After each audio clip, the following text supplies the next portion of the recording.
Benvenuto! Welcome to Cherry Hill Home Cooking. My name is Mark. Today we're going to make one of my favorites, something my grandmother always made as soon as the weather started to turn. If you get a cold, it's a cure-all for everything. It's called pastini, all right? So, which is basically just Italian chicken soup. So many different recipes and different techniques for doing this, but I thought I'd like to show you guys the way my grandmother made it. All right, so it's pastini, okay? What is pastini? It's a pasta, okay, or a pasta shape, all right? Pastina. So pastini, of course, is the soup. So this is a little star-shaped pasta. Now, my grandmother always used this. I can remember her using the little star-shaped pasta since I was little, all right? But you don't have to use that. You want to use a small pasta, okay? Orzo would work perfectly. All right, if you want to make it a little bit more substantial, you could use a little, what is this, Ditali? A little tiny rounded hole-shaped pasta. All right, that would be good in this too. But we're going to use pastini, or pastina. Okay, so then we only need a couple more ingredients, but I wanted to talk about the broth. Okay, now this would be a perfect time to use your homemade chicken stock, but of course I don't have any. So we're going to go to my favorite store-bought bone broth, chicken broth, all right? Now, one thing I want you to keep in mind, guys, I'm quadrupling this recipe, so it's going to look like a lot more than if you make just one batch of it, and the directions and measurements will be for one batch, okay? Now, excuse me, you can make this vegetarian very easily by using vegetable stock instead, or make your own, of chicken stock. Now, if you want to make it even more economical, you can use water. In this case, for one batch, I'm going to say 6 cups of liquid. So you can use water and then just use some chicken base, whatever your favorite chicken base is. Keep in mind, some of these are salted, so you don't want to add any additional salt, at least till the end, all right? So you want to make sure you read the directions on how much of the ingredient you want to use per cup of water. I think this one is 1 tablespoon of the chicken flavored bouillon, or it could be 1 teaspoon. I don't know. I can't read it. Even with glasses on, that's too small. But anyway, read the back of your instructions. So whatever amount you need for 1 cup of water, for this standard recipe, you need 6 cups, so you'd need 6 amounts of whatever that is. Also, of course, the same thing, if you just want to make it vegetarian, use vegetarian bouillon, and I know these little cubes is 1 cube per cup of water, all right? So you use 6 of those. Alrighty, that would make this even a more economical dish. All right, now I like to put a rind of Parmesan cheese, all right? If you don't have that, you don't have to use it. It does add a little bit of depth and flavor to your broth. I only have one. For such a big stock pot, I probably would have used a couple, but I only had one, so that's what we're going to use. All right, and then we need some veggies, all right? We need, I'm using 3 cloves of garlic per, I should say peeled garlic, but that's not peeled. 3 cloves of peeled garlic. I don't know why that little piece doesn't want to come off. There we go. All right. So at least 3. If you want more, put more in. But at least 3 cloves of garlic per batch. All right. And then per batch, you want 2 peeled carrots. I've already peeled them. You guys know how to peel carrots. All right. We need 2 washed pieces of celery. Now, my grandmother used to devein this. So deveining celery, you just, of course I'm not going to be able to catch a vein here. You go to the very tip and you can rip that little membrane off. Now, the reason she used to devein it is, so then you got this, guys, because she used a French, we're going to puree this in a little bit once we get to that point, and she used a French, I think it's called a French sieves, or that might be the pointy one. She used to use the old-fashioned one where you put it on top of the bowl, then you put your ingredients in it, and it had like a stirrer. I'm going to use a food processor. We'll go over a couple different ways you can do that in case you don't have a food processor. So I'm going to be able to get that nice and pureed with the food processor, so you don't have to be too fussy with those. I'm just going to put them in this way so I don't burn myself splashing them in. So as you can see, I already have all my other veggies prepared for this. Let's throw our rind of Parmesan or Romano cheese in there. Then I got one big, I'm happy to use Vidalia onions because that's what I had on hand. So one, medium to large Vidalia onion.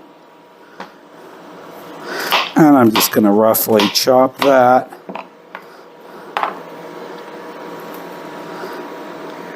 And put it in there. Give everything a little bit of a stir. All right, so also salt and pepper to taste. I'm going to wait to taste it because I'm using a prepared chicken stock. So I'm going to wait to give that a taste once we get to the next step. Okay, so what you want to do is you get everything in your liquid, cover it, and we want to bring that to a boil. And then we can reduce it to a high simmer, and we just want our veggies to get nice and soft. And that's probably going to take 20 minutes after it gets to the boil. So we'll see you in 20 minutes, or about. Okay, my vegetables are nice and tender. It took about 25-30 minutes to get them to the consistency I wanted. And I'm just going to transfer these veggies into the food processor. Now, if you don't have a food processor, you can use a blender. All right, if you don't have a blender, don't fret. I'll show you a different way to do it. If you take, so I've got a bowl and a sieve here. Ooh, the ovens, we don't need that for what we're cooking, but that's going to be for some garlic bread. So you just put your veggies in your sieve. Now, is it going to be a perfect soft, like if you put it in the blender? No, but if you don't have a blender or a sieve, just do this.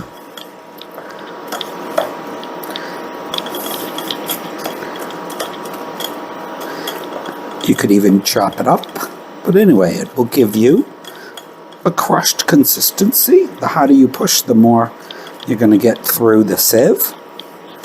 All right, so anyway, it's similar to that. Take a little bit more time than I did, but you're going to get a nice soft consistency.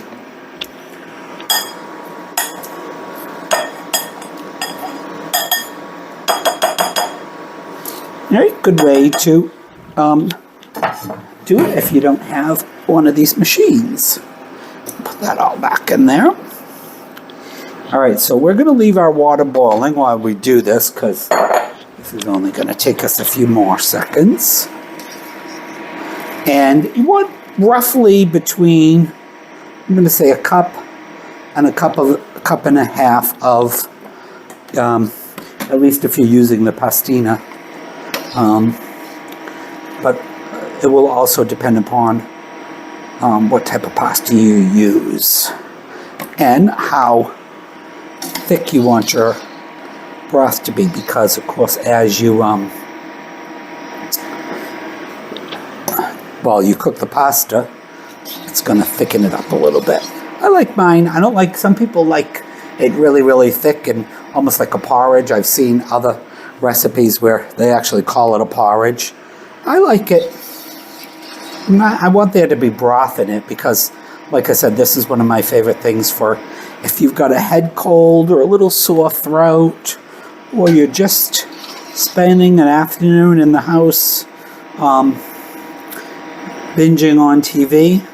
This in a nice big mug, sitting there all nice and comfy under your blanket, is delicious.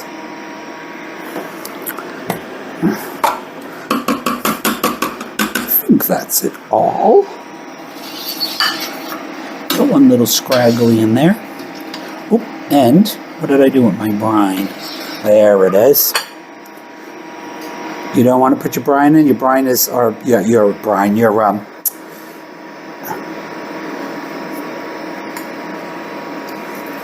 Parmesan Can't think of the word right now. What is at the end of the cheese? Anyway, you know what I mean. There it is. All right, I think we got everything out. All right, while we got our plate, I'm going to give our broth a quick taste. Put that in there for now.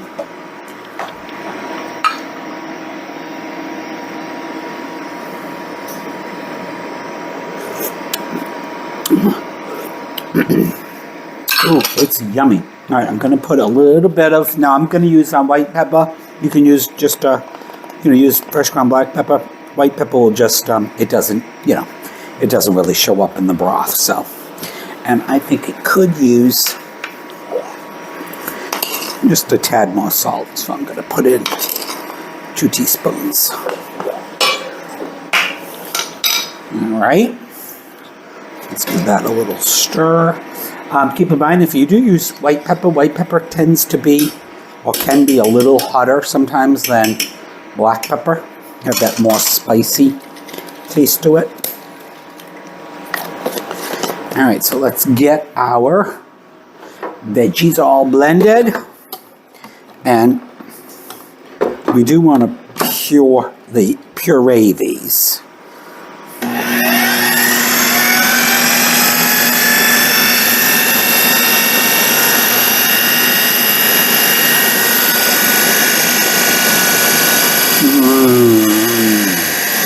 So you'll see the color of our carrots is going to give us that distinctive kind of orangey yellow color.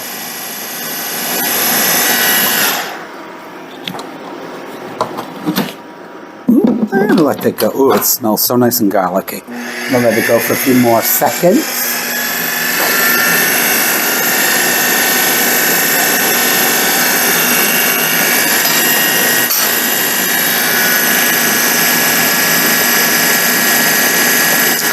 And like I said, tonight we're just going to have this with some garlic bread. It's not going to be our evening meal, really. And it's not really a hearty soup, so you probably wouldn't use it as an evening meal, but certainly as a starting soup to a dinner.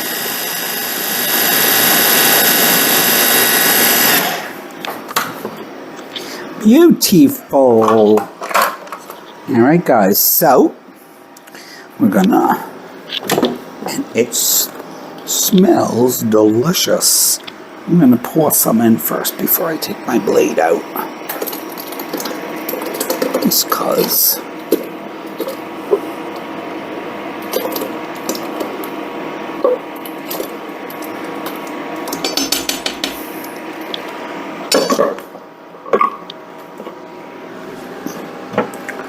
Uh-oh, did I dropped that whole thing in there.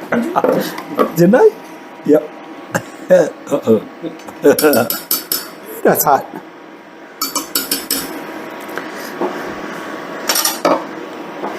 I just want to get a little bit more of this goodness in there. All right, and then really the only thing left is to get our pasta in. I'm going to let that come back to a boil.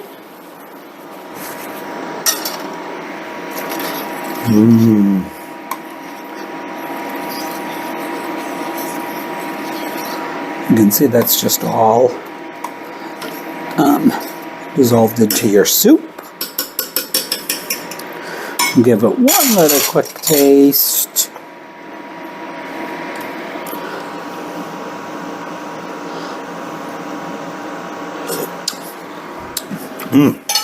That is delicious.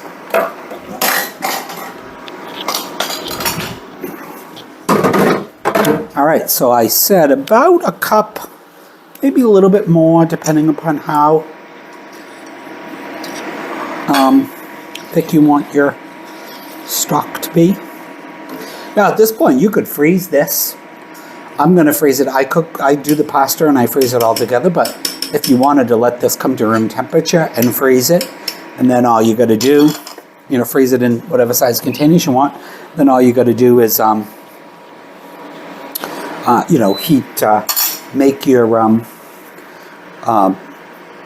pasta and put it, do your whole pot of pasta, put some in a bowl and pour your soup on it, or your broth. Of course, that's taking its happy little time coming back to the boil. So, like I said, this is, a cure-all soup. If you've got a stomach ache, this will cure you. If you've got a cold, it'll make you feel better. What is beeping? Not the oven, that's off. Is it you? No, it's not. Is it the cooktop? Yeah. I wonder why it's beeping. It's on the thing. Anyway. Alright guys, I guess instead of making you, unless Wade wants to stay here and make you watch a pot boil, we'll be back in a second, or a few minutes. Alright, finally, our pot's come back to a boil. So we're going to add our pastina in. And of course, we want to give it a nice stir. I'm going to add again, remember guys, this is a quadruple batch.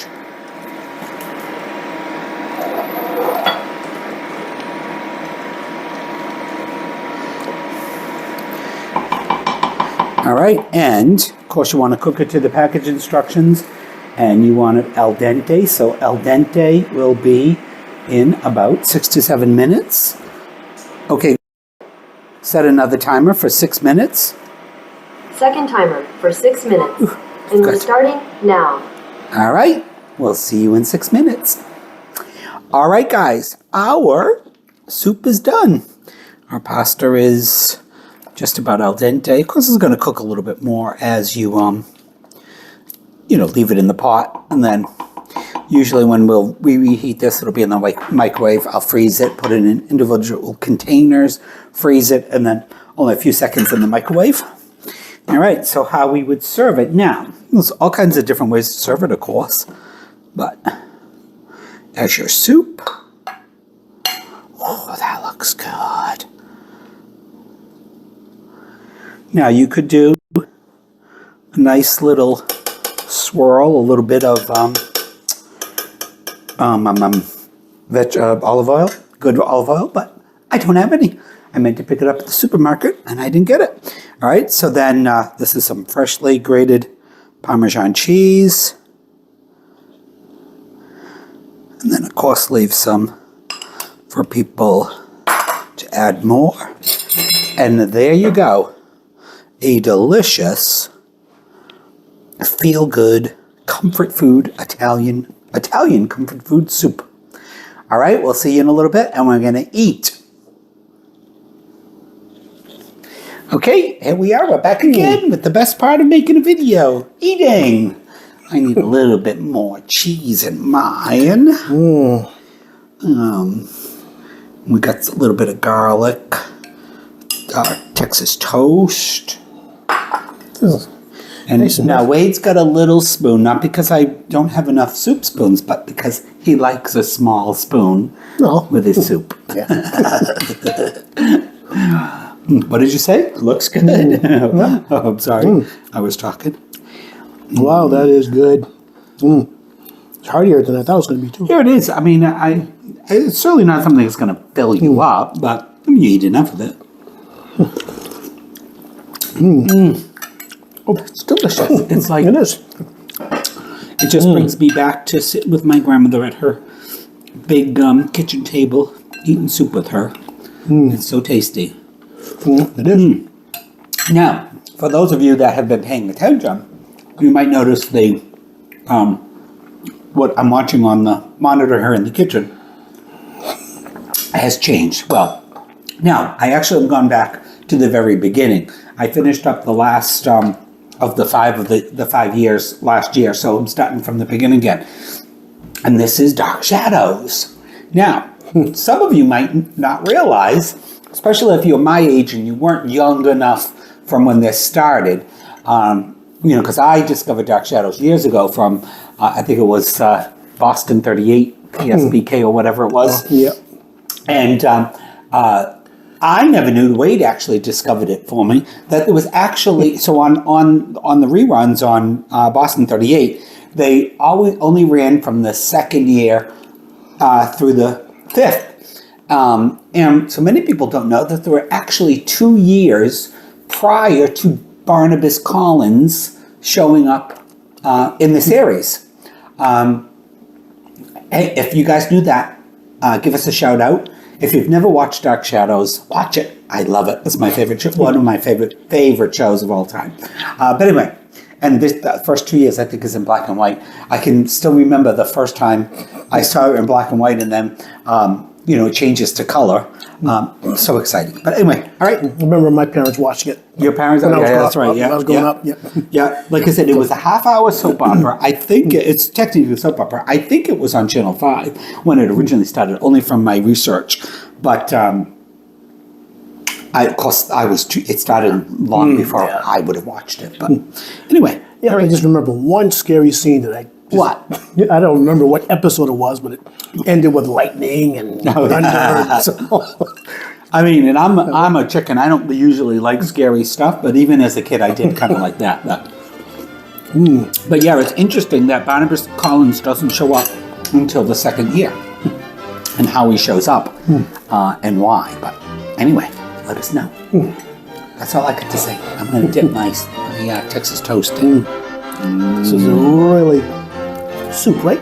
Good soup. So make sure you try it. Please remember to like and subscribe, and check out cherryhillhomecooking.com. Thank you for having soup with us. See you in the next video. Ciao. Bye. Delicious. It is.